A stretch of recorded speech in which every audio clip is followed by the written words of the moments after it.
In the heart of El Salvador, the Center for the Confinement of Terrorism, CECOT, rises from the volcanic earth, a stark reminder of the country's turbulent past and its bold vision for the future. This immense structure, surrounded by rolling hills and volcanic soil, stands as a testament to a nation's determination to reclaim its streets and restore order. It's a huge fortress built to end the rule of gangs, with walls that seem impenetrable and security measures that leave little room for escape. The prison's design is meant to send a clear message: the era of fear and lawlessness is over, and a new chapter is beginning. Opened in 2023, CECOT is now the world's biggest prison, a sprawling complex that can hold tens of thousands of inmates.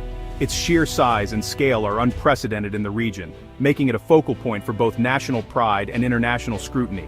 The strong, simple lines of the building reflect President Nayib Bukele's uncompromising approach to fighting crime.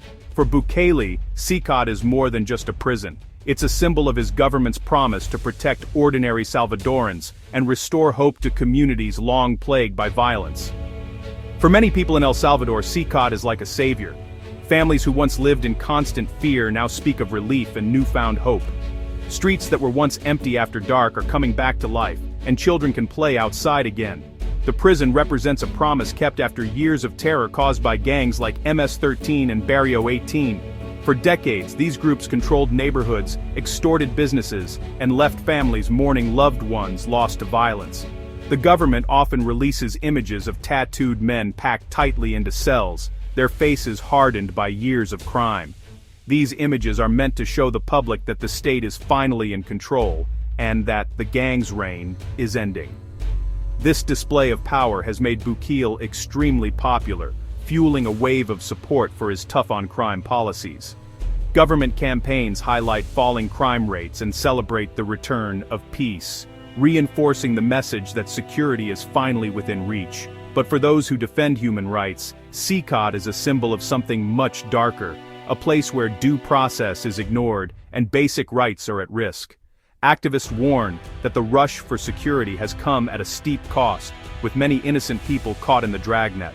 The prison operates under a veil of secrecy, with reports of mistreatment, overcrowding, and abuse surfacing from behind its walls. Journalists and advocates struggle to get information, raising concerns about what really happens inside. As CECOT's model spreads across Latin America, it sparks a difficult debate. How much freedom are people willing to sacrifice for the promise of peace and security? The world is watching, and the answer may shape the future of justice in the region. To understand CECOT, you need to know how El Salvador ended up in such deep trouble. This is a story of a country caught in a relentless struggle, where violence and fear became part of daily life for millions. For decades, ordinary Salvadorans lived under the shadow of gangs. People were forced to pay extortion money just to keep their families safe, and entire neighborhoods were gripped by fear. The threat of violence was everywhere, shaping how people worked, traveled, and even sent their children to school. Two gangs, MS-13 and Barrio 18, became infamous for their brutality. They controlled entire communities, demanded payments from businesses, and left a trail of violence that made El Salvador one of the most dangerous places on earth. The murder rate soared and families mourned loved ones lost to senseless killings. Despite repeated efforts, past governments struggled to break the gang's grip. Law enforcement was often outmatched and political leaders seemed powerless to stop the bloodshed. Some tried to crack down with force while others attempted peace talks, but nothing seemed to work for long. The cycle of violence continued, leaving Salvadorans desperate for change. In 2019, a new face emerged: Nayib Bukele. Young, charismatic, and promising a new approach, he was elected president with a pledge to restore safety and hope. Bukele vowed to take back the country no matter what it took. His message resonated with a population exhausted by years of violence and broken promises. Then, in March 2022, a horrific weekend changed everything. 87 people were killed in just a few days, shocking the nation and the world. The tragedy gave Bukele the power to declare a state of emergency. Under the emergency, the government suspended certain rights and launched a massive crackdown. Thousands were arrested in sweeping operations and soldiers patrolled the streets to enforce curfews. In just months, over 90,000 people were detained, an unprecedented number for a country of this size. Prisons quickly became dangerously overcrowded. El Salvador soon had the highest incarceration rate in the world. International observers raised concerns, but the government pressed on, determined to end the gang era. The final step was CECOT, a massive, high-security prison built as a fortress. Its purpose, to ensure that gang leaders could never again terrorize the country and to mark a new chapter in El Salvador's war within. CECOT's design is all about control.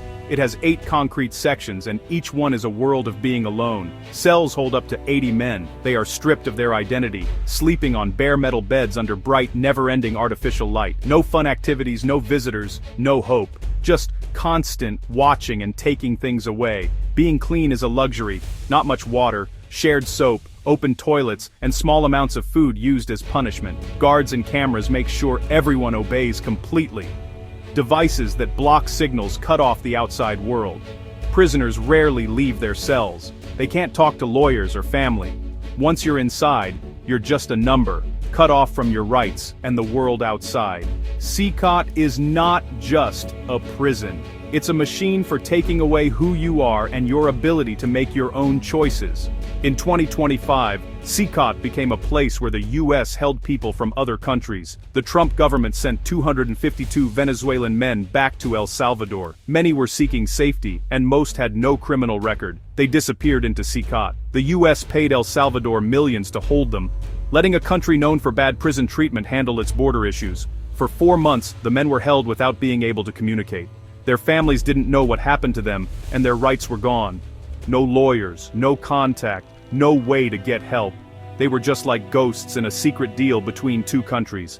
Their terrible experience ended only when prisoners were swapped, sending them back to Venezuela broken in body and spirit. Their story shows the human cost of very strict border rules and how both countries were involved. A report in 2025 by Human Rights Watch and Cristosal showed the terrible things happening inside CECOT. Former Venezuelan prisoners described beatings, forced head shavings, and a chilling welcome. "You have arrived in hell. Here you have no rights." Guards, often with the Weissaken Saken die Warndation, were fighting the Warn cuff and buck and dock and tea covered used violence every day. They beat people, shot rubber bullets, used tear gas, and messed with people's minds. Being held alone, called the island, meant even worse abuse and having things taken away. Some reported being sexually assaulted by guards. Experts who study these things said their stories were believable. Medical help was not given. Injuries and emotional pain were not treated. The violence got worse whenever people from outside were looking. This turned checking up on things into more punishment. These stories show a system made to break people's bodies and spirits, not to help them get better. CECOT and the state of emergency have dramatically reshaped El Salvador, turning it into a nation almost unrecognizable from just a few years ago. The country, once plagued by violence and fear, now stands at the center of a regional conversation about security and freedom. President Bukile's uncompromising crackdown on gangs has slashed murder rates and nearly eliminated the extortion that once haunted daily life. Police and military operations sweep through neighborhoods, arresting thousands suspected of gang ties. These bold moves have made Bukele a hero to many Salvadorans, earning him overwhelming public support and giving him near total control over the country's political landscape. Streets that gangs once ruled are now safe for families and children. People can walk at night without fear. But this new sense of security comes at a steep cost. Tens of thousands are imprisoned, and civil liberties have been sharply reduced. The government's massive security campaign is expensive, diverting crucial funds away from schools, hospitals, and social programs. Many worry about the long-term impact on education and public health. With prisons overflowing and families torn apart, the consequences of mass incarceration are only beginning to emerge.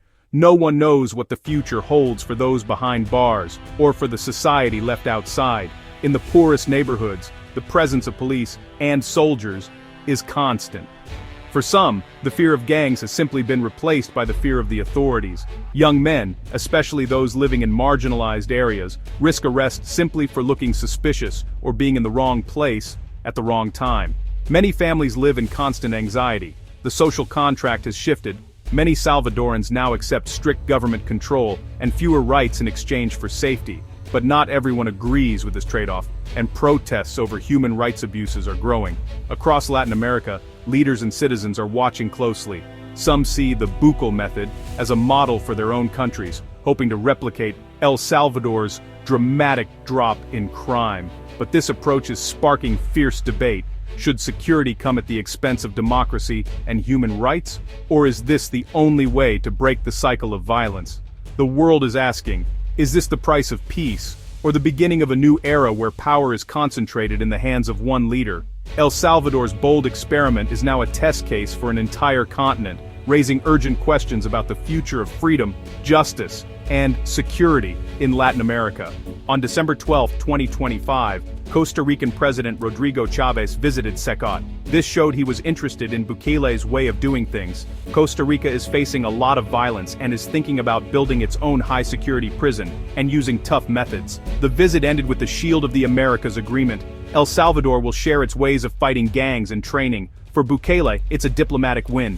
For Costa Rica, it's a risk with its history of democracy. Supporters see a proven way to fix chaos. Critics warn of losing rights and a slow move towards one person having all the power. The trip to CECOT might be a turning point for how police work in Central America. The region is at a crossroads, safety or democracy. The discussion about CECOT is very divided. Supporters, including government officials and most people in El Salvador, give Bukele credit for bringing peace. They point to falling murder rates and gangs losing control. They say tough actions are fair after years of fear, and that critics don't understand what life was like under gangs. For them, CECOT is a necessary way to stop crime and get justice. Those who disagree, like human rights lawyers, activists, and families, see a new kind of lawlessness. Arrests without good reason, torture, and deaths in prison. They warn that stopping fair legal steps creates a dangerous situation. It replaces one kind of fear with another. The pain of families looking for loved ones who are missing is the hidden cost of El Salvador's peace. CECOT stands as both a sign of bringing order back and a warning about the cost of safety. El Salvador's choice, trading freedom for safety, has caused both admiration and worry. Whether this way of doing things can last is a question. It involves endless emergency situations, many people in prison, and no clear way to get justice for thousands. Without fair trials, anger and unfairness might lead to new cycles of violence. Around the world, the involvement of the US and Costa Rica shows how easily rights can be given up for what's convenient. If the Bukele method spreads, it could weaken democracy across Latin America. True peace needs more than just fear and being controlled. It needs fairness and chances for everyone. The world is watching. So, is CECOT the start of a new time, or a warning of freedom's lost?